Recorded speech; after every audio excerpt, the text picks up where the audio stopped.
elementos que debe comprender cualquier calendario que desee utilizarse para contar los días de la Escritura. Número 1. El Sol, que nos sirve para contar la longitud de un día y su inicio al anochecer. Número 2. La Luna, que cuenta la longitud de un mes y su inicio con la conjunción lunar. Número 3. Las estrellas, que cuentan la longitud de un año. Número 4. También aprendimos que la señal del Aviv de la cebada es la confirmación de lo que ya sucedió en los cielos. Es nuestro propósito entonces comprobar que si utilizamos solamente los recursos que se mencionan en Génesis, podremos comprobar cuál es el calendario usado por Adonai. Para conocer el calendario que el Padre y Yeshua utilizaban, debemos ver a profundidad la cronología de la muerte y la resurrección del Mesías, lo que nos dejará claro no solo el calendario, sino la forma en que Yeshua cumplió los Moadim de primavera. La manera en la cual podremos entenderlo será comparando las ordenanzas de la Torá una a una con el cumplimiento profético del Mesías. Para ayudar a una mejor comprensión del asunto, usaremos esta gráfica. Los cuadros celestes son el calendario bíblico. Los cuadros negros y blancos de arriba representan la noche y el día contados desde la puesta del sol más o menos a las 6 de la tarde y la salida del sol a las 6 de la mañana. Los cuadros grises son el calendario gregoriano y están desfasados un poco porque el calendario bíblico inicia con la caída del sol, pero el gregoriano inicia el día a las 12 de la madrugada. Entonces, les adelanto que para llenar la gráfica no voy a ir en orden cronológico, sino que hasta que esté completa vamos a ver todo en orden y tendrá mucho más sentido. Empezamos entonces. El mes de Aviv. Éxodo 12 del 1 al 2 dice: Habló Yahvé a Moisés y a Aarón en la tierra de Egipto diciendo: Este mes les será por principio de los meses. Para ustedes este será el primero de los meses del año. Deuteronomio 16:1 dice: Observen el mes de Aviv y guarden Pesaj para Yahvé su Elohim, porque en el mes de Aviv Yahvé su Elohim los sacó de la tierra de Egipto en la noche. Entonces aquí tenemos nuestra gráfica. Lo que vamos a hacer es agregar el mes de Aviv. Ahí tenemos en las acotaciones mes de Aviv, lo que significa entonces que la línea de cuadros celestes no nada más es el calendario bíblico, pero es el calendario bíblico en el mes primero del año. Iniciaremos el conteo de las fechas en el día 10. Éxodo 12:3 dice: Hablen a toda la congregación de Israel diciendo: El día 10 de este mes cada uno tomará para sí un cordero según sus casas paternas, un cordero para cada casa. Entonces, ¿qué haremos? Pues agregar los días desde el número 10 en adelante. Ahí tenemos entonces 10, 11, 12, 13, 14, 15, 16, 17, 18, 19, 20 y 21. Pongan mucha atención a esas fechas porque las vamos a estar usando todo el video. Entonces empezamos en el día 10 porque es el día donde Adonai les dijo que seleccionaran un cordero. Ahora identificaremos el día en que se hace el sacrificio de Pesaj. Levítico 23:5 dice: En el mes primero, a los 14 del mes, entre las 2 tardes, será la Pascua o el Pesaj de Yahvé. Entonces, tenemos nuestra gráfica, no la he modificado, así como está. Avanzaremos y vamos a poner en morado el día del sacrificio de Pesaj. En un momento más lo voy a explicar más a profundidad, pero quiero que quede bien claro: Pesaj no es un día. Pesaj es un cordero. Lo explicaré en un momento más. Sin embargo, sí es necesario que pongamos la marca de el día donde se sacrifica el Pesaj, ya que suceden ciertas cosas también importantes durante ese día. Pero Pesaj no es un día. Pesaj es un cordero que se sacrifica en el 14 de Aviv. ¿Qué significa la frase entre las 2 tardes? Está en el Strong 6153 que dice Erev y significa crepúsculo, anochecer, caer la noche, caer la tarde, caída la tarde, hora de la tarde y significa nocturno. Para los israelitas, entre las 2 tardes significaba el punto entre la primera tarde, que eran las 12 de mediodía, y la segunda tarde, que son las 6 de la tarde, lo que significa que entre las 2 tardes específicamente serían las 3 de la tarde. Tenemos nuestra gráfica como la dejamos hace un momento y le vamos a agregar aquí una flecha que dice sacrificio de Pesaj a las 3 de la tarde. Si mira la flecha tiene una línea. Esa línea es para que más o menos usted se dé la idea de en qué horario estamos. Recuerde, los cuadros negros son la noche iniciando más o menos a las 6 de la tarde. Los cuadros blancos son la mañana o el día iniciando más o menos a las 6 de la mañana. La línea va hasta arriba por causa de que ahorita vamos a llenar la parte de arriba de la gráfica y debe coincidir con la hora del sacrificio de Pesaj. Ahora veremos la semana de panes sin levadura. Levítico 23:6 dice: el día 15 del mismo mes, se refiere al primer mes, es la fiesta de los panes sin levadura para Adonai. Por 7 días comerán pan sin levadura. Entonces, volvemos a nuestra gráfica. Aquí está la fiesta de los panes sin levadura, una flecha continua desde el día 15 hasta el día 21. Puede contar 1, 2, 3, 4, 5, 6, 7 días completos del 15 al 21.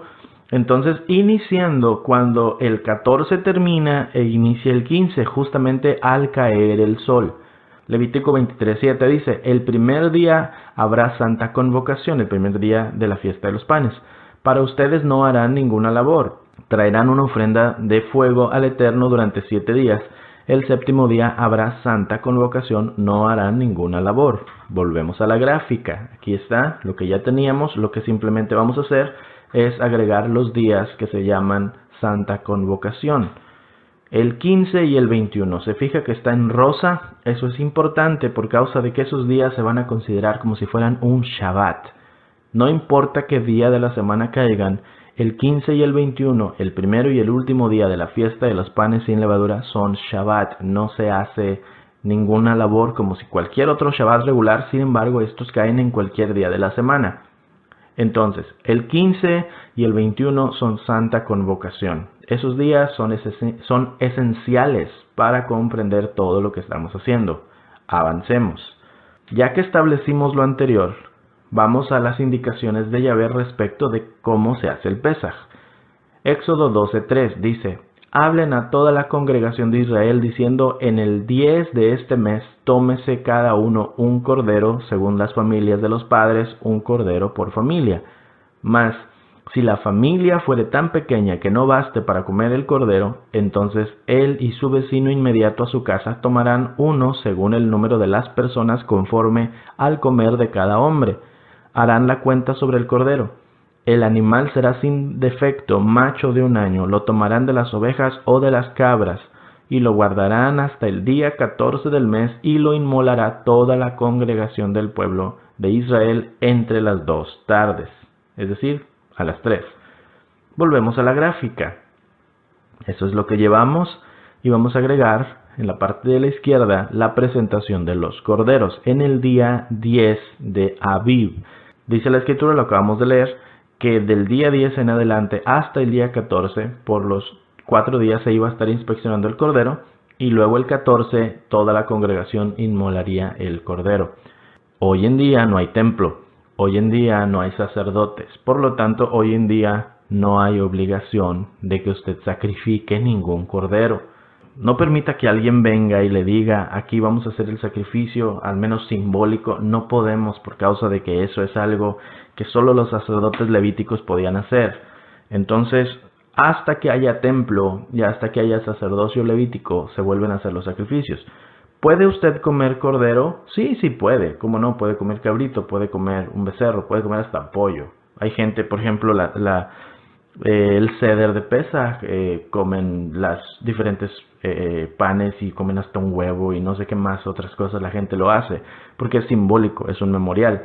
Entonces, lo que no se debe hacer es el sacrificio. No podemos hacer un sacrificio. ¿Recordar? Claro que sí, es bueno recordar, pero no tenemos la autoridad para hacer los sacrificios, ¿ok? Así como los corderos eran presentados en el día 10, Yeshua también entró en Jerusalén como el Cordero de Elohim, listo para ser inspeccionado el día 10 del primer mes, 4 días antes de su muerte. Pero para comprobarlo, primero vamos a ver esto. Juan 12:1. 6 días antes de Pesaj, Yeshua vino a Betania, donde vivía Eleazar, significa Lázaro, para que sepa que realmente se llamaba Eleazar, el hombre que Yeshua había levantado de entre los muertos. Y dieron una cena en honor a él. Lo que está en amarillo es muy importante, 6 días antes de Pesaj. Entonces, tenemos que aprender a buscar en la escritura las fechas, porque vaya que va a encontrar fechas que ni le había puesto atención antes. Esto es importante, 6 días antes de Pesaj, Yeshua estaba en Betania. Y luego vemos en el 12:12, al día siguiente, se fija que estábamos en el capítulo 12:1, bueno, 12:12, Al día siguiente, cuando oyeron que Yeshua venía a Jerusalén, la gran multitud que había venido a la fiesta de los panes sin levadura ya estaban congregándose. Recuerden, son fiestas de peregrinación. Tomó ramas de palmera y salió a recibirlo, y lo aclamaban a gritos, diciendo: Hosana, bendito el que viene en el nombre de Yahweh, el Rey de Israel. Y Yeshua encontró un burrito y se montó sobre él, como está escrito: No temas, hija de Sión, mira, tu rey viene sentado sobre una cría de asna. Ahí está nuestra gráfica, que lo que vamos a hacer es agregar que Yeshua cumplió la presentación de los corderos. Esa frase que dicen los católicos y los cristianos evangélicos de que el domingo de Ramos, bueno, eso es en sí la presentación de los corderos. Y vamos a aprender si realmente cayó en un domingo o no cayó en un domingo. Pero entonces ya empiece a ver usted, si viene del cristianismo, una diferencia entre lo que hemos aprendido y lo que la Escritura realmente dice. ¿Ok? En un momento más veremos si realmente es un domingo, pero por ahora sepa que en realidad lo que estaban haciendo era la presentación de los corderos. No es que estaban todos reunidos ahí porque sí, no es que simplemente pasó un día cualquiera y de repente la gente lo siguió. La gente ya estaba en Jerusalén y venían con sus corderitos porque iban justamente a que los sacerdotes los inspeccionaran. Entonces, como Yeshua es el cordero, también dijo: yo debo ir a presentarme para ser inspeccionado. Entonces todo esto lo vemos que sucedió al día siguiente de que Yeshua estuvo en casa de Lázaro, y dice que ahí fue 6 días antes, entonces ahora son 5 días antes, y depende de cómo cuente usted, los días que acabamos de mencionar pueden terminar el 14 a la hora del sacrificio o al caer el sol cuando justamente está iniciando el 15. Lo que podemos decir con certeza es que Yeshua cumplió el mandamiento de la presentación de los corderos y la profecía de que entraría en un asno. Lo que ahora vamos a averiguar es cuándo se hacía la cena de Pesaj, y esto es esencial para comprender toda la cronología de la muerte y la resurrección de Yeshua, ya que determinar la cena erróneamente da lugar a creer cosas que sinceramente no son bíblicas, aunque están bien intencionadas. Como ejemplo, el pensar que Yeshua estaba cenando Pesaj esa última noche. Éxodo 12:8. Y aquella noche comerán la carne asada al fuego y panes sin levadura, con hierbas amargas lo comerán. Y lo comerán así: ceñidos sus lomos, su calzado en sus pies y su bordón en su mano. Y lo comerán apresuradamente, es el Pesaj de Yahvé. Y este día les será en memoria, un memorial, y lo celebrarán como fiesta solemne para Yahvé durante sus generaciones por estatuto perpetuo. Ya sabemos que el cordero de Pesaj se sacrificaba el 14 de Aviv a las 3 de la tarde. Ahí está en la gráfica. Eso significa que es imposible que se pudiera hacer la cena de Pesaj antes de esa hora, ya que el cordero todavía estaría vivo. El siguiente punto que vamos a ver es que Pesaj se debe comer con panes sin levadura y hierbas amargas, y en el verso 14 que leímos dice que se celebrará como una fiesta solemne. Y eso entonces debe mostrarnos algo más importante. El Pesaj se mata el 14, pero se come cuando cae el sol, y el 14 se convierte en 15, al inicio de la fiesta de los panes sin levadura, porque solo existen 3 fiestas anuales. Entonces solo existe panes sin levadura, Shavuot y Sukkot. Pesaj no es una fiesta, pero panes sin levadura sí, y dice ahí que debe celebrarse como una fiesta. Entonces lo que haremos es poner la cena de Pesaj donde debe ir, justo aquí. Cena de Pesaj viene al caer el sol cuando el 14 se convierte en 15. Es simplemente ilógico pensar que la cena de Pesaj vendría antes del sacrificio de Pesaj, porque la cena de Pesaj era el cordero que se comían, entonces, y era ritualísticamente matado horas antes, así es que no se puede hacer la cena antes de que se esté haciendo el sacrificio. Debe ir en el momento del inicio de la fiesta de los panes sin levadura. Entonces debemos comprender también que los días inician al caer el sol, porque mire, este resultado que acabamos de poner aquí no podría darse si dijéramos que los días inician al amanecer, ya que por ejemplo el Pesaj se sacrifica el 14 de Aviv a las 3 de la tarde, y luego se come al anochecer antes de que amanezca. Si siguiéramos un calendario donde los días inician al amanecer, estaríamos diciendo que Pesaj se come cuando todavía es la noche del 14, y que la fiesta de panes sin levadura se inicia el 14 al anochecer, lo que contradeciría a Levítico 23, que dice que la fiesta inicia el 15. Por lo tanto, bíblicamente se comprueba que luego de matar el Pesaj, la noche que cae inmediatamente después es el inicio del 15 de Aviv.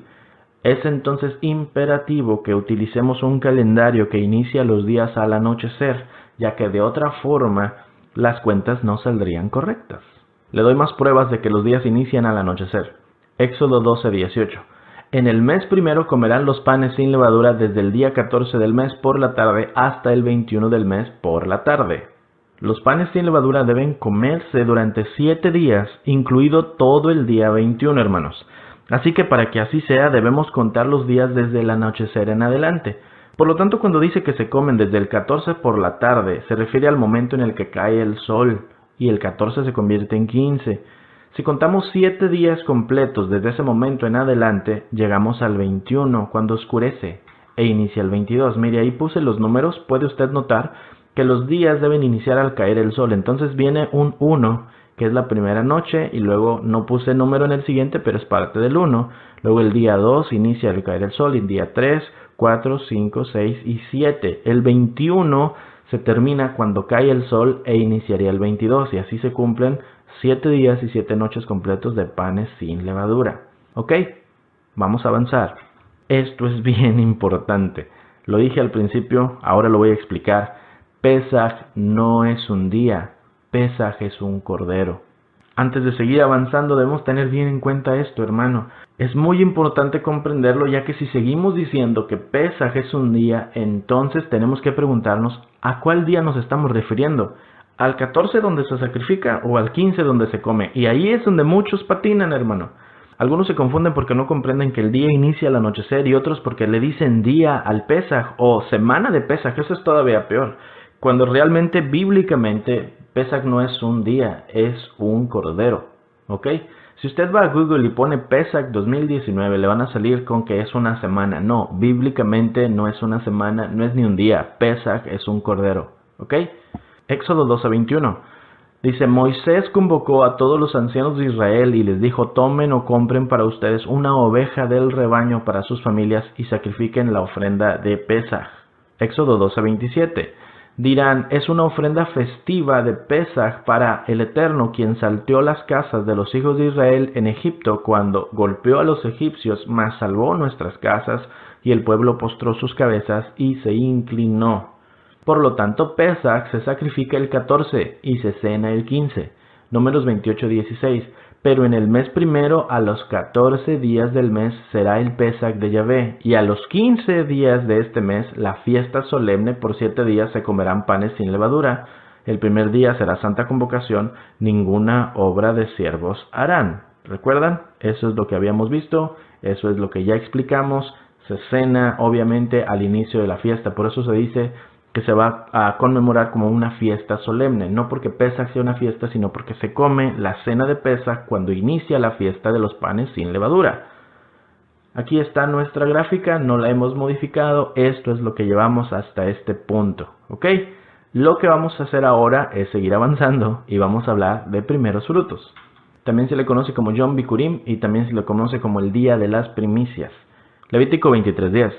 Cuando hayan entrado en la tierra que yo les doy y sieguen su mies, traerán al sacerdote una gavilla por primicia de los primeros frutos de su siega, y el sacerdote mecerá la gavilla delante de Yahvé para que sean aceptos. El día siguiente del día de reposo la mecerá. Yeshua cumplió el Moadim de primeros frutos en el día de su resurrección. 1 Corintios 15:20. El caso es que el Mesías sí resucitó de entre los muertos como primicias de los que durmieron. Mucha gente se confunde tratando de determinar el día de las primicias. Sin embargo, es bastante sencillo.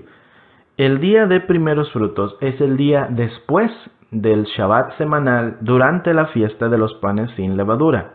Es decir, el sábado cuando cae el sol. El primer día de la semana.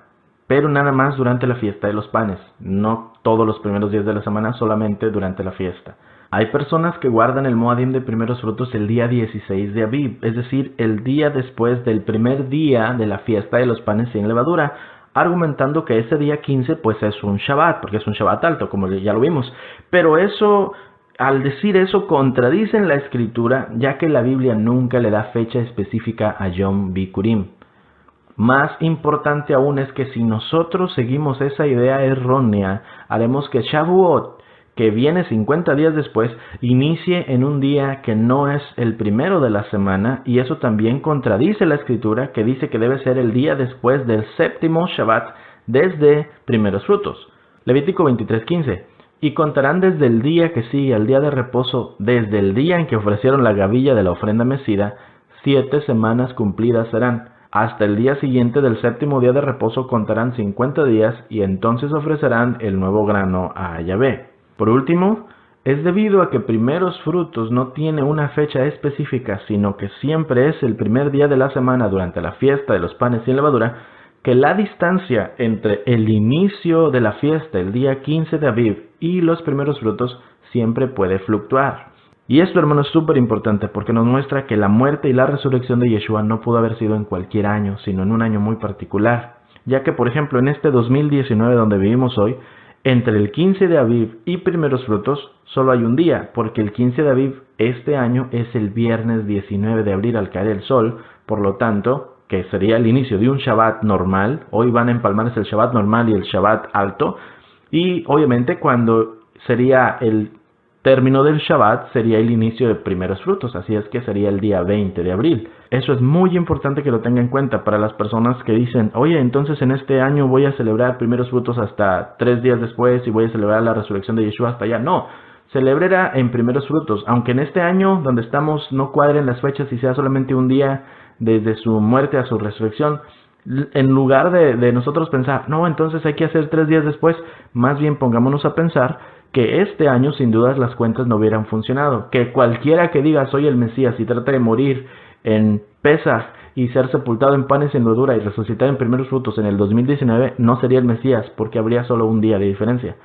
Y ahí es donde también entendemos cómo los cristianos están bien mal al decir que Jesús murió un viernes y resucitó un domingo, porque no hay ni 2 días de diferencia. Volviendo a la gráfica, nos vamos a dar cuenta que debemos determinar cuándo fue el Shabbat semanal durante la fiesta de panes sin levadura en ese año que Yeshua murió, para poder ubicar correctamente el día donde vamos a poner primeros frutos. Entonces, aquí es donde vamos a seguir avanzando el resto de nuestra enseñanza, porque solamente le voy a poner el cuadrito acá abajo en las acotaciones, Yom Bikurim, primeros frutos en verde. Cuando lo pongamos acá arriba, todo va a tener sentido. Pero vamos a tratar de enfocarnos en encontrar cuándo es el Shabbat semanal. Para poder hacer eso, tenemos que hablar de María Magdalena. Después de que Yeshua fue sepultado, María Magdalena fue a comprar especias para ungir su cuerpo. Marcos dice que fue después del Shabbat. Marcos 16:1. Cuando el Shabbat había terminado, Miriam de Magdala, Miriam la madre de Jacob y Salomé compraron especias para ir a ungir a Yeshua. Pero Lucas dice que las compraron antes del Shabbat. Lucas 23:54. Era el día de la preparación y un Shabbat estaba por comenzar. Las mujeres que habían venido con Yeshua de Galilea le siguieron, vieron el sepulcro y cómo su cuerpo había sido puesto. Entonces regresaron a la casa y prepararon especias aromáticas y ungüentos. En Shabbat las mujeres descansaron en obediencia al mandamiento. Entonces realmente tienes que ponerte a pensar. ¿Acaso María dio 2 vueltas o compró las especias 2 veces antes y después del Shabbat? ¿O tal vez está la Biblia contradiciéndose a sí misma? Muchos van a pensar eso, pero no. Lo que sucede es que realmente Marcos y Lucas están hablando de 2 Shabbat distintos. Vamos a la gráfica. El día 15 de Aviv, ahí está en rosa, es el inicio de la fiesta de los panes sin levadura. Y también es considerado un Shabbat. Se le llama Shabbat alto, como ya lo expliqué. Por lo tanto, las especias debieron haber sido compradas el día después del 15, pero antes del Shabbat semanal. ¿Ok? Entonces, Marcos dice que fue después del Shabbat, refiriéndose al día 15 de Aviv. Lucas dice fue antes del Shabbat, refiriéndose al día del Shabbat semanal. Todavía no sabemos cuándo es el Shabbat semanal, pero ya deberíamos tener en cuenta que las especias se compraron luego del 15 de Aviv. Aquí también se hace un problema cuando usted tiene una Biblia, que es una Reina Valera, con anotaciones que son de los editores de la Biblia, no son originales, y cada vez que le ponen un Shabbat le ponen aquí equivale a sábado, porque entonces va a pensar que siempre el Shabbat es un sábado, y no es verdad, no todos los Shabbats son sábado, y esto es bien importante que no se le olvide. Mire, no se alcanza a ver, pero tal vez ahí se viera arriba, no se va a alcanzar a ver. En Lucas 23:54, es más, lo puede usted buscar si tiene su Biblia por ahí, y si tiene notas se va a dar cuenta. Dice, se lo voy a leer, dice, era el día de la preparación y estaba para comenzar el día de reposo, asterisco. Y me voy hasta mero abajo y dice, aquí equivale a sábado. No se alcanza a ver, me encantaría que pudiera verlo. Pero aquí está abajo, aquí dice, aquí equivale a sábado. Sin embargo, ese día de la preparación y el Shabbat que estaba por comenzar no era el sábado, no era un viernes y un sábado, era, otro día. Pero lo vamos a explicar. Entonces no se deje llevar por lo que dicen las anotaciones, porque entonces va a caer en unos errores graves de doctrina. Vamos a seguir estudiando. Bueno, pues tras ese pequeño paréntesis, sepamos entonces que las especias se compraron después del día 15 de Aviv, que es el Shabbat alto de panes sin levadura, pero antes del Shabbat semanal. Muy importante que sí lo tenga bien en cuenta, porque lo que sigue ahora es saber entonces cuánto tiempo pasó desde el Shabbat alto del 15 de Aviv y el Shabbat semanal, por causa de que tenemos que saber cuándo es el Shabbat semanal y todavía no sabemos. Y para esto vamos a estudiar la señal de Jonás. Mateo 12:40. Porque como estuvo Jonás en el vientre del gran pez 3 días y 3 noches, así estará el Hijo del Hombre en el corazón de la tierra 3 días y 3 noches. Jonás 1:17. Pero Yahvé tenía preparado un gran pez que tragase a Jonás, y estuvo Jonás en el vientre del pez 3 días y 3 noches. Yeshua dijo que él estaría en el corazón de la tierra 3 días y 3 noches. Y usó una frase que Jonás también usa y la equipara al Seol, es decir, el lugar de los muertos. La frase era en el corazón de la tierra. Jonás dice esto, Jonás 2:2. En mi angustia clamé a Adonai y él me respondió. Desde el seno del Seol pedí auxilio y tú escuchaste mi voz, pues me habías echado a lo profundo en el corazón de los mares, y la corriente me envolvió, todas tus encrespadas olas y tus ondas pasaron sobre mí. La frase en el corazón de la tierra o en el corazón del mar se refiere al lugar de los muertos. Entonces quiere decir que Yeshua estuvo muerto y estuvo sepultado. También al Seol se le dice sepulcro, ¿ok? Yeshua también nos dice cuántas horas tiene un día. Juan 11:9. Yeshua respondió, ¿no hay 12 horas de luz en el día? Si una persona camina durante la luz no tropieza porque ve la luz de este mundo. Si la luz del día dura 12 horas, entonces la oscuridad también debiera durar 12 horas. Lo que significa que el Mesías debía estar sepultado 72 horas completas. Y tienen que cumplirse todas, porque la palabra dice que resucitaría después de 3 días y 3 noches. Marcos 8:31. Y comenzó a enseñarles que le era necesario al Hijo del Hombre padecer mucho y ser desechado por los ancianos, por los principales sacerdotes y por los escribas, y ser muerto y resucitar después de 3 días. La clave es la palabra después. No dice al tercer día, dice después de 3 días.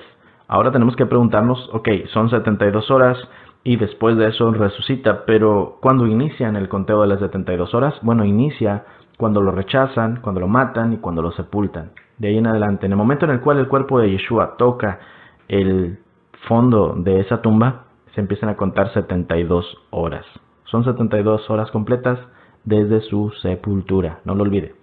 Un paréntesis, el hecho de que lo hayan rechazado y que sea justamente el rechazo y todo lo demás, el inicio del conteo antes de que tenga que resucitar, pues nos hace ver en otra luz pasajes como el de Juan 1:11, donde dice a lo suyo vino y los suyos no le recibieron, ¿no lo cree? Por causa de que pensamos que ahí se refiere a los judíos. Pero oiga, los judíos andaban atrás de Yeshua. Los judíos eran la gente a quien él estuvo predicando por mucho tiempo. Entonces no podemos decir, los judíos no lo quieren, por eso se fue a los gentiles. No es verdad. Cuando la Escritura dice a lo suyo vino y los suyos no le recibieron, pues se confirma con Marcos 8:31, porque los suyos eran los maestros de la Torá. Ellos son los que no le recibieron. Entonces él se fue a los menospreciados, pero no digamos que cuando dice a lo suyo vino se refiere a los judíos. No, se refiere a los maestros de la Torá.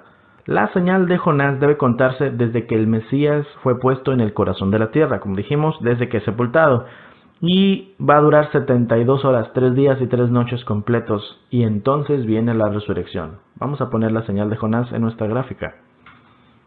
Aquí está. Quiere decir que el Mesías debe estar sepultado desde que inicia el primer día de la fiesta de panes sin levadura, el día 15, todo el 16, todo el 17, ¿ok? Yeshua dijo, hermano, que hay 12 horas en el día. Entonces, como son 3 días completos los que deben contarse, lo que haremos es comprobar si hay 3 periodos de luz completos en esos 3 días desde su muerte y su sepultura. Así es que el día 15 es el primer periodo de 12 horas de luz. Aquí lo tenemos.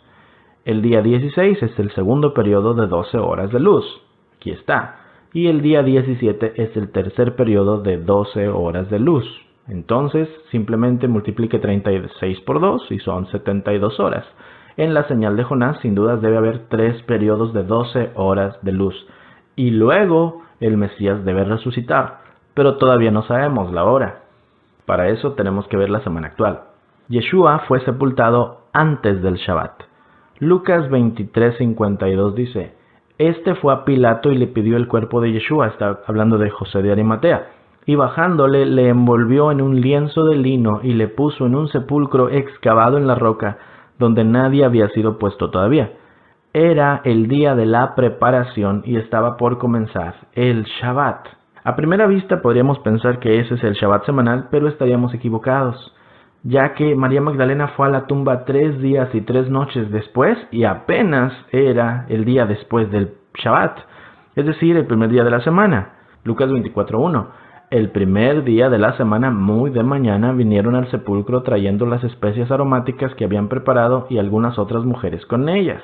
Poniendo todo en orden, Yeshua fue puesto en la tumba cuando el 14 se terminaba. Cayó el sol e iniciaba el 15, justamente en coincidencia con la cena de Pesaj, al caer el sol del día 15. Entonces Yeshua es sepultado y en el día 15 completo es el primer día y la primera noche de la muerte de Yeshua y es un Shabbat alto.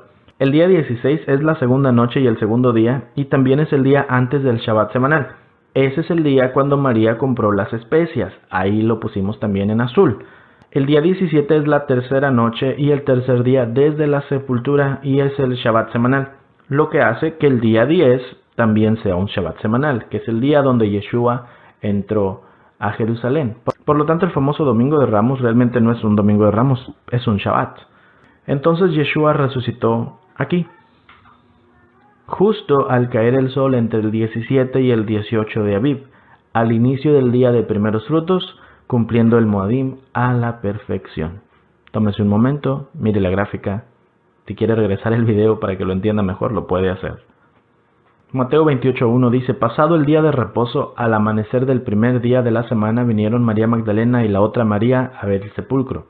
Marcos 16:1, cuando pasó el día de reposo, María Magdalena, María la madre de Jacobo y Salomé compraron especias aromáticas para ir a ungirle, y muy de mañana, el primer día de la semana, vinieron al sepulcro. Lucas 24:1. El primer día de la semana, muy de mañana, vinieron al sepulcro trayendo las especias aromáticas que habían preparado y algunas otras mujeres con ellas. Juan 20:1. El primer día de la semana, María Magdalena fue muy de mañana, siendo aún oscuro, al sepulcro y vio quitada la piedra del sepulcro. Aquí tenemos nuestra gráfica y vamos a ver dónde es que las mujeres fueron al sepulcro. Justo aquí. Ellas fueron 12 horas después de que él ya estaba resucitado. Pensar que Yeshua resucitó un domingo en la mañana, nada más porque fue cuando se le reveló a las mujeres, es en el mejor de los casos ingenuo. Y en el peor de los casos, que es en sí lo que ha pasado, ha provocado que la gente piense que Yeshua resucitó un domingo y que piense que es el día de adoración y que realmente no tengamos una adoración basada en lo que Yeshua hizo, sino en lo que María hizo. Entonces tienen una adoración mariana, no, vaya, entre comillas, cristocéntrica, aunque no es la palabra correcta, Cristo, por causa de que se enfocan en lo que Yeshua le mostró a María, no en sí la resurrección correcta. La resurrección de Yeshua fue un sábado, cuando caía el sol, entre el 17 y el 18 de Aviv, sábado todavía. Entonces, con la información que ya tenemos, ya podemos poner los días de la semana gregoriana. Ahí la tenemos. Si Yeshua es el Mesías, entonces tiene que morir en el día del sacrificio de Pesach, ¿no lo creen? Entonces sería el 14 de Aviv, pero ¿a qué horas? Mateo 27:45. Desde la hora sexta hubo tinieblas sobre toda la tierra hasta la hora novena. Cerca de la hora novena, Yeshua clamó a gran voz diciendo, Elí, Elí, lama sabactani, esto es, Elohim mío, ¿por qué me has desamparado? Y Yeshua, habiendo otra vez clamado a gran voz, entregó el Espíritu. Entonces vemos aquí que Yeshua desde la hora sexta ya estaba en el madero y a la hora novena murió. Sin embargo, Juan dice que a la hora sexta a Yeshua apenas lo estaban presentando para enjuiciarlo. Juan 19:14. Era la preparación del Pesaj, y como la hora sexta, entonces dijo a los judíos Pilato, he aquí su rey, pero ellos gritaron, fuera, crucifícale, y Pilato les dijo, a su rey he de crucificar, y respondieron los principales sacerdotes, no tenemos más rey que César. ¡Qué hipócritas! Entonces, ¿por qué hay controversia entre Juan y Mateo? Una vez más, igual como Marcos y Lucas, ahora Mateo y Juan son los que se meten en un problema. Bueno, no hay controversia. Lo que sucede es que Juan no está usando el conteo de las horas hebreas, está usando el conteo romano, que inicia los días a la medianoche. Por eso es que cuando dice era la hora sexta, en realidad se refiere a la hora primera del calendario hebreo y serían las 6 de la mañana. Todo coincide con el arresto de Yeshua que sucedió en horas de la madrugada. Entonces, volviendo a la gráfica, si Mateo, Marcos y Lucas dicen que Yeshua murió a la hora novena, esas son las 3 de la tarde y coincide con el sacrificio de Pesaj. Pongámoslo en la gráfica. Yeshua murió justamente a la hora que estaban sacrificando los corderos de Pesaj, porque Él es el cordero de Pesaj. Y con eso también podemos ir un poquito más atrás, ya que ya podemos saber a qué horas arrestaron a Yeshua también. Yeshua fue arrestado en Getsemaní en la madrugada del 14 de Aviv. Mateo 26:47. Mientras todavía hablaba, vino Judas, uno de los 12, y con él mucha gente con espadas y palos, de parte de los principales sacerdotes y de los ancianos del pueblo, y el que le entregaba les había dado señal, diciendo, al que yo besare, ese es, préndanle. Y enseguida se acercó a Yeshua y dijo, salve maestro, y le besó. Y Yeshua le dijo, amigo, ¿a qué vienes? Y entonces se acercaron y echaron mano a Yeshua y lo arrestaron. Esto es lo que llevamos, y aquí fue el arresto de Yeshua. ¿Ok? Fue antes, en las horas de la madrugada, cuando ya era el 14 de Aviv, pero todavía no amanecía. Antes de avanzar a la parte final de nuestro estudio, vamos a hacer un resumen de cómo Yeshua cumplió los Moadim de primavera con su muerte y resurrección, porque a lo mejor ahorita hemos ido muy pausado y se ha ido perdiendo. Vamos a verlo todo en orden. No voy a quitar todo de la gráfica, pero estas cosas espero usted las tenga un poquito comprendidas ya. Simplemente voy a dejar las cosas de la Torá y voy a agregar cómo Yeshua fue cumpliendo cada una de ellas. Primero empezamos con la presentación de los corderos. Yeshua cumplió eso cuando entró en Jerusalén para ser presentado encima de un burrito. Luego fue arrestado el día 14 de Aviv durante la madrugada. Luego fue muerto el día 14 de Aviv a las 3 de la tarde, justamente cumpliendo el sacrificio de Pesaj. Fue sepultado unas horas después, cuando caía el sol e iniciaba el día 15 de Aviv, el primer día de la fiesta de los panes sin levadura, cumpliendo el Moadim de panes sin levadura, al llevarse nuestro pecado a la tumba. Recuerde, en panes sin levadura no debemos tener nada de pecado en nuestras vidas. Yeshua cumplió eso justamente. Luego, en el día 16 de Aviv, que sería el día después del Shabbat alto, pero el día antes del Shabbat semanal, María Magdalena y las mujeres compraron las especias para ungir a Yeshua. No rompieron ningún Shabbat porque ese día no es Shabbat. El Mesías entonces resucitó 3 días y 3 noches después de su sepultura, entre la noche del sábado, cuando se acaba el 17 y inicia el 18 de Aviv. Con ello cumple la señal de Jonás de 3 días y 3 noches en el corazón de la tierra, en el cual incluye 3 periodos de luz de 12 horas, tal como Yeshua lo mencionó. María y las demás mujeres fueron a la tumba cuando Yeshua ya tenía 12 horas resucitado, y ahí es donde lo encontraron más, el Mesías ya estaba vivo. Esta es la cronología de la muerte y la resurrección de Yeshua. Una nota bien importante. Esta gráfica que está viendo aquí no está completa. La parte final de esta gráfica la voy a concluir en el video de Pesaj, y ahí voy a explicar por qué la última cena de Yeshua no es Pesaj.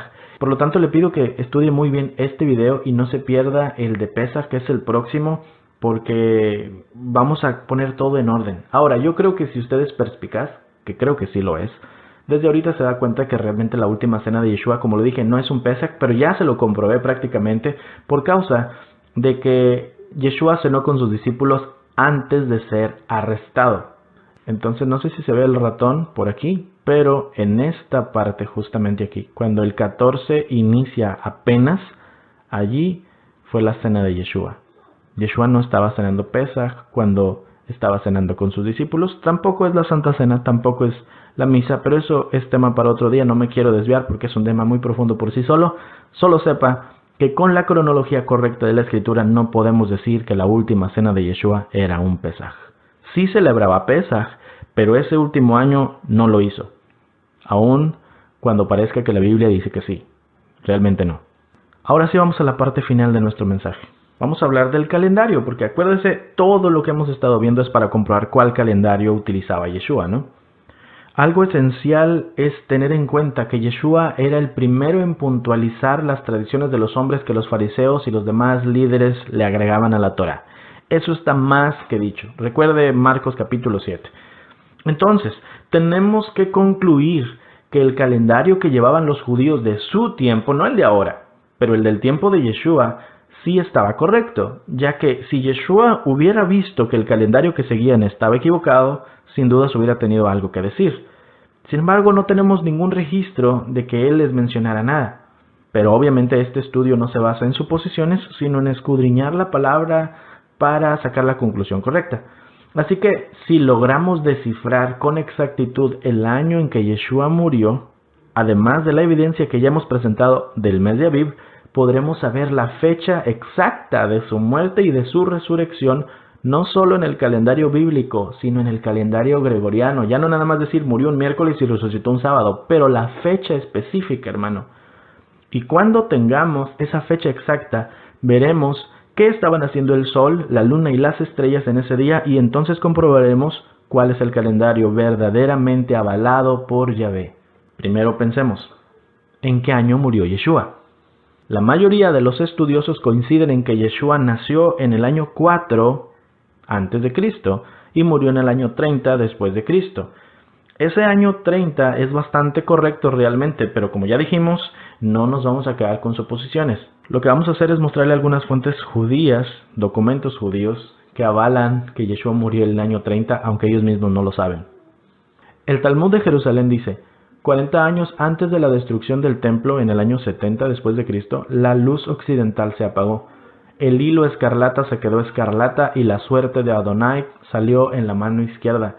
Cerraban las puertas del templo en la noche y al levantarse en la mañana las encontraban abiertas. Jacob Neusner de Yerushalmi, páginas 156 y 157. El Talmud babilónico dice: nuestros rabinos enseñaron: durante los últimos 40 años antes de la destrucción del templo, la suerte para Adonai no salió en la mano derecha, ni el hilo escarlata se hizo blanco, ni la luz occidental brilló, y las puertas del templo se abrían solas. Sonsino versión Yoma 39b. Estos escritos hacen referencia a Yom Kippur, donde se hacía un sorteo para saber cuál de las dos cabras era para Yahvé y cuál era para Azazel. Y para que usted comprenda un poquito mejor, le invito a que vea nuestro video sobre Yom Kippur, sobre las generalidades. Ahí lo tenemos en nuestro canal, simplemente viendo de manera general. El sorteo se hacía seleccionando una piedra blanca y una piedra negra. Estadísticamente, pues había 50% de posibilidades de que se pudiera elegir cualquiera de las dos piedras. Y pues obviamente así sucedía históricamente. Sin embargo, comenzando en el año 30 después de Cristo y por 40 años seguidos hasta la destrucción del templo en el año 70 después de Cristo, el sumo sacerdote siempre eligió la piedra negra. La posibilidad matemática de que eso sucediera es de 1 en 1 trillón. En otras palabras, prácticamente imposible. Eso sin dudas fue algo impactante para los líderes judíos, y lo registraron en muchas fuentes. Adonai ya no estaba recibiendo el sacrificio de Yom Kippur y no entendían por qué. pero nosotros sabemos que fue porque Yeshua murió en el año 30 después de Cristo. Otra cosa que también pasó, por 40 años las puertas del templo se abrían solas, como ya lo vimos registrado hace un momento atrás. Yohanan ben Zakkai, líder de los judíos durante el tiempo después de la destrucción del templo en el año 70 después de Cristo, quedó registrado en el Talmud de Jerusalén diciendo esto: «Oh templo, ¿por qué nos asustas? Sabemos que terminarás destruido, porque se ha dicho, abre tus puertas, oh Líbano, para que el fuego devore tus cedros». Estaba citando Zacarías 11.1 en el Sota 6.3. Otra cosa que también pasó por 40 años seguidos: la lámpara principal del templo se apagaba sola, ya lo leímos al principio. Por más de 12.500 noches seguidas, 40 años, la lámpara occidental de la menora del templo, que siempre debía estar encendida y que representaba la unción del Ruach HaKodesh sobre Israel, se apagaba sola, sin importar los esfuerzos de los sacerdotes para mantenerla encendida. Ernest Martin dice: «De hecho, se nos cuenta en el Talmud que al crepúsculo las lámparas que estaban apagadas durante el día, las 4 lámparas de en medio permanecían apagadas y las 2 del oriente estaban encendidas durante el día, eran encendidas con flamas de la lámpara occidental, que era la lámpara que nunca debía apagarse. Por esta razón, los sacerdotes guardaban reservas extras de aceite de oliva para asegurarse que la lámpara occidental, bajo cualquier circunstancia, siempre estuviera encendida». ¿Pero qué sucedió en los 40 años siguientes al año de que el Mesías dijo que el templo sería destruido? Cada noche por 40 años la lámpara occidental se apagaba, y eso a pesar de que cada noche los sacerdotes preparaban la lámpara de una forma especial para que se mantuviera encendida. Esto lo vemos en el significado del año 30 después de Cristo, Ernest Martin, Research Update, abril 1994, página 4. Y por último, el milagro más tremendo que pasó en esos 40 años. El hilo rojo no cambió a blanco. Todo estamos hablando de Yom Kippur. Este último milagro se trata de un hilo con el cual amarraban al cabrito que mandaban a Azazel, que se supone el motivador de los pecados, y lo aventaban a un despeñadero. Ese hilo lo amarraban a la puerta del templo y tenía como su fundamento Isaías 1.18. «Venid luego, dice Yahvé, y estemos a cuentas. Si sus pecados fueren como la grana, como la nieve serán emblanquecidos. Si fueren rojos como el carmesí, vendrán a ser como la blanca lana». Cada año ese hilo rojo se hacía blanco para significar que la expiación de Yom Kippur era aceptable ante Adonai. Eso sucedió anualmente hasta el año 30 después de Cristo, cuando comenzó a quedarse rojo y permaneció así por 40 años seguidos hasta la destrucción del templo en el año 70 después de Cristo. Eso sin duda era un desconcierto enorme, ya que significaba que Yahvé ya no estaba aceptando sus ofrendas expiatorias. El perdón de los pecados ahora venía por parte de alguien más, y nosotros sabemos que es Yeshua HaMashiach. He sido enseñado por mucho tiempo que por 40 años antes de la destrucción del templo, el hilo escarlata nunca se hizo blanco, sino que se quedó rojo. Babli Rosh Hashanah 31b. Entonces, ¿qué pasó en el año 30? Yeshua murió. Con la evidencia que ya hemos estudiado y con el conocimiento bíblico de que Yeshua vino a ser el sacrificio definitivo del Padre para perdón de los pecados, podemos decir con certeza que el Mesías fue muerto en el año 30 de la era cristiana. Ahora, teniendo eso resuelto, estamos ante la posibilidad de saber no solo el año, sino la fecha específica del calendario gregoriano en que Yeshua fue sacrificado, y de comprobar de una vez por todas cuál es el calendario que Yahvé utiliza. Si Yeshua murió en el año 30 después de Cristo, entonces solo es cuestión de alinear la fase de la luna con el primer día del mes en que Yeshua murió. Sabemos que Yeshua murió el día 14 del mes de Aviv y que ese día era un miércoles, ya lo vimos. Así que, si la luna nueva inicia con la conjunción, como vimos en el primer video, le invito a que lo vea si no sabe de qué estoy hablando, entonces debemos poder iniciar desde la conjunción, contar 14 días y caer en un miércoles. Si no caemos en miércoles, entonces quiere decir que el calendario que su servidor le ha estado diciendo que la Biblia avala y que habla del sol, la luna y las estrellas, pues es un calendario falso. Por otro lado, si se comprueba que Yahvé usó la conjunción lunar para determinar el primer día del mes donde Yeshua murió, entonces no hay por qué seguir discutiendo. La forma en la que el Padre establezca las fechas para sus Moadim es la forma correcta, y no debemos seguir llevándonos por calendarios de hombres. Entonces vamos a poner a prueba todo lo que hemos aprendido en estos 3 videos. Aquí viene la parte importante. Vamos a dar un repaso a los requisitos que debe tener el calendario bíblico. Esto lo estudiamos en el video número 1 de esta serie. Número 1 dice, el sol es la lumbrera mayor y la de más importancia. Nos determina el equinoccio de la primavera. Si no hay equinoccio, no puede haber Pesaj. Número 2. La luna es la lumbrera menor. Su ciclo, que inicia con la conjunción de la luna nueva, nos dice cuándo inicia un mes. Número 3. Las estrellas, con su ciclo de 365 días, nos dicen la duración de un año. Número 4. La tierra confirma los cielos con la señal del Aviv de la cebada que debe estar en los campos para cuando llegue el equinoccio de la primavera. Entonces lo que vamos a hacer en este momento será buscar la hora de la conjunción lunar que haga que Pesaj esté después del equinoccio de primavera y que produzca el Aviv de la cebada, justo como aprendimos en el primer video.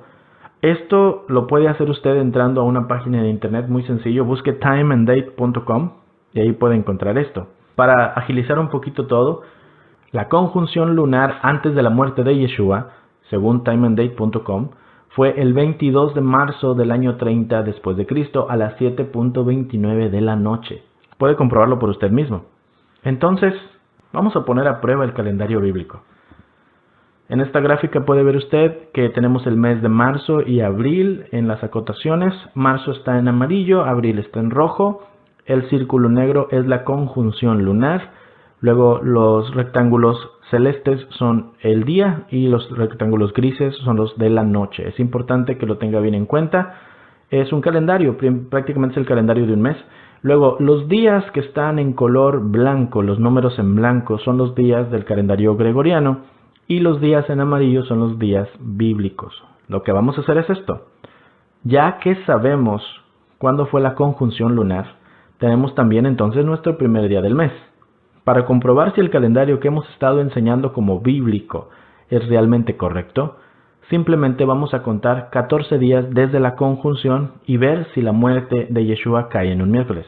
Si sí cae en miércoles, entonces sabremos que Yahvé utiliza la conjunción lunar para determinar el inicio del mes. Vamos a contar 14. Aquí está, pusimos flechas en azul para que vea que los días inician, obviamente abarcan la noche y luego el día. Puede usted contar conmigo. 1, 2, 3, 4, acá está la otra parte, 5, 6, 7, 8, 9, 10, 11, 12, 13 y 14. Y cuando llegamos al 5 de abril, que es parte del día 14 de Aviv, es decir, 14 días desde la conjunción, notamos que sí es un miércoles. Por lo tanto, toda la gráfica que hicimos en este video está correcta y sin dudas, Yeshua cumplió los Moadim de primavera a la perfección. Yeshua no solo predicó el calendario correcto, sino que Él mismo es nuestro calendario para saber cuándo son los tiempos establecidos de Adonai. Yeshua murió aquí. La prueba está superada. Yahvé utilizó la conjunción lunar para el conteo de los días de la muerte y resurrección de Yeshua. 14 días desde la conjunción hasta la muerte de Yeshua. Tras todas las pruebas del mensaje de hoy, podemos decir con certeza que el calendario que utiliza Yahvé para calcular los Moadim es el que utiliza el sol, la luna, las estrellas y la tierra para sus cálculos. No podemos dejar ninguno de estos elementos fuera y no podemos sacarlos del orden establecido. Vamos a concluir. Lo que quiero hacer en esta parte final es enseñarle cómo calcular los Moadim usted mismo. El proceso para calcular las fechas de los Moadim de primavera es así. Número 1, determinar cuándo es el equinoccio de primavera. Esto es el 20 de marzo. Número 2, determinar cuándo es la conjunción lunar que está inmediatamente antes del equinoccio, o sea, el 20 de marzo en Jerusalén. Esto es importante, lo puede buscar usted en timeanddate.com. Número 3, determinar en cuál día de tarde a tarde cae la conjunción lunar, porque ese va a ser el día primero del mes. Número 4, contar días de tarde a tarde, como lo acabo de hacer yo con la gráfica, hasta que se llegue al día 15. Número 5, si el día 15 cae después del 20 de marzo, es decir, después del equinoccio de primavera, entonces quiere decir que sí, ese mes es el primer mes del año, sería el mes de Aviv. Número 6, y es muy importante, si el día 15 cae antes del 20 de marzo, entonces ese mes donde usted está es el 13º mes. y se tiene que volver al paso 2, pero ahora con la conjunción lunar que esté inmediatamente después del 20 de marzo. Luego entonces se cuentan los días hasta llegar al día 15 y obviamente pues ese sería el primer mes. Número 7. Ahora que ya el día 15 del primer mes fue establecido, podemos entonces saber cuándo son los Moadim de primavera. El día 14 del primer mes es el sacrificio de Pesaj, a las 3 de la tarde si hubiera un templo. Y cuando cae el sol e inicia el 15 de Aviv, comienza la fiesta de panes sin levadura con la cena de Pesaj. Número 8. El día 15 y el 21 son Shabbat altos. Se consideran un día de reposo sin importar qué día de la semana caigan, y habría santa convocación, es decir, se reúnen los hermanos. Durante los 7 días de esa semana se comen panes sin levadura. Es muy importante esto por causa de que el sacar la levadura de la casa es simplemente un aparato mnemónico. Es decir, Adonai espera de ti que hagas algo tan simple como no comer levadura, y eso muestre que tienes obediencia a Él. La persona que no es capaz de sacar la levadura de su casa no va a ser capaz de sacar el pecado de su vida. Número 9. El primer día de la semana, luego del Shabbat semanal de la fiesta de los panes sin levadura, es el día de primeros frutos. Y número 10. Desde el día de primeros frutos se cuentan 7 semanas seguidas y en el día después del séptimo Shabbat inicia la fiesta de Shavuot por 7 días o Pentecostés. Esa es la forma en la cual usted puede calcular los Moadim de primavera. Ahora vamos a ver el proceso para calcular los Moadim de otoño. Número 1. Ya que se estableció el primer mes, determine cuándo es la conjunción lunar del séptimo mes. Lo puede buscar ahí en timeanddate.com. Número 2. Determine en cuál día de tarde a tarde ocurre la conjunción lunar. Número 3. Ese día de la conjunción es el primer día del séptimo mes. Ahí ocurre el Moadim de Yom Teruah, el día de las trompetas. En ese Moadim se suena el shofar y es un día de Shabbat y Santa Convocación. La segunda venida de Yeshua será en ese día. ¿Ok? Número 4. Determine el día 10 del séptimo mes. Ese es Yom Kippur, el día de la expiación. Es un Shabbat de Santa Convocación y se recomienda hacer ayuno de arrepentimiento. Ese día será cuando Yeshua juzgue a las naciones. Número 5. Determine el día 15 del séptimo mes. Ese es el inicio de la fiesta de Sukkot, la fiesta de los tabernáculos. Se celebra por 7 días viviendo en enramadas y se agrega un octavo y gran día de fiesta. El día 15 y el día 22, o sea el 1 y el 8, son Santa Convocación. Yeshua, hermano, nació en Sukkot, en el primer día de Sukkot, y en estas fechas serán las bodas del Cordero, son proféticos. Así como los Moadim de primavera, el Mesías los cumple proféticamente la primera venida, los Moadim de otoño los cumple proféticamente la segunda venida.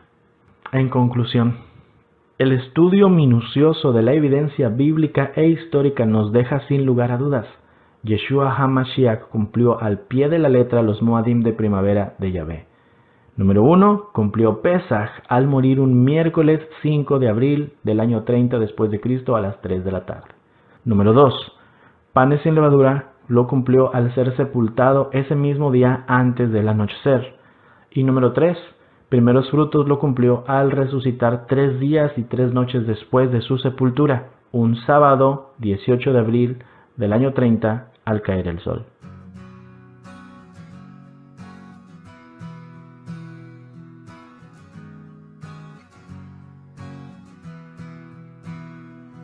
Te adoraré y te exaltaré cantando tu nombre, Yeshua HaMashiach. Mis labios se complacen pronunciando tu nombre, Yeshua HaMashiach. Con alma, mente y corazón alabo tu nombre, Yeshua HaMashiach. E igual que el cielo adora, yo levanto tu nombre, Yeshua HaMashiach. Yahweh es nuestra salvación.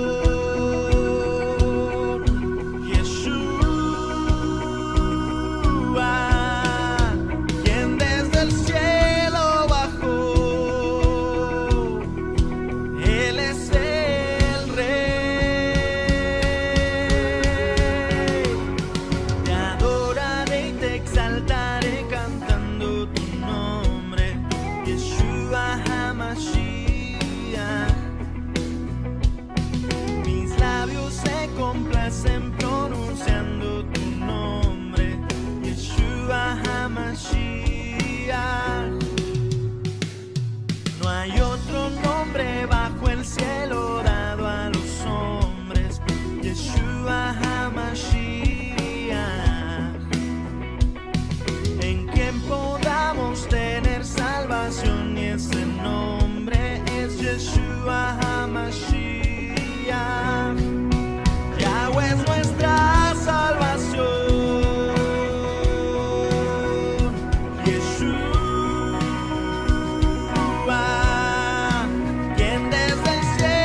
escuché, mas hoy mis ojos te miran. Yeshua HaMashiach. Y ante tu nombre toda la creación se arrodilla. Yeshua HaMashiach. Yahweh es nuestra salvación. Yeshua, quien desde el cielo bajó. Él es el Rey. En un madero murió. Yeshua, pero la muerte venció. Él es el Rey. Él es el Rey. Él es el Rey. Él es el Rey. Él es el Rey.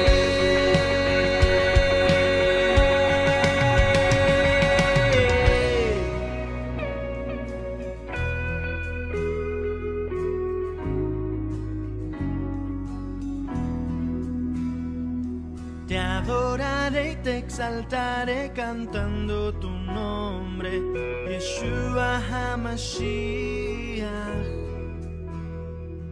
Mis labios se complacen pronunciando tu nombre.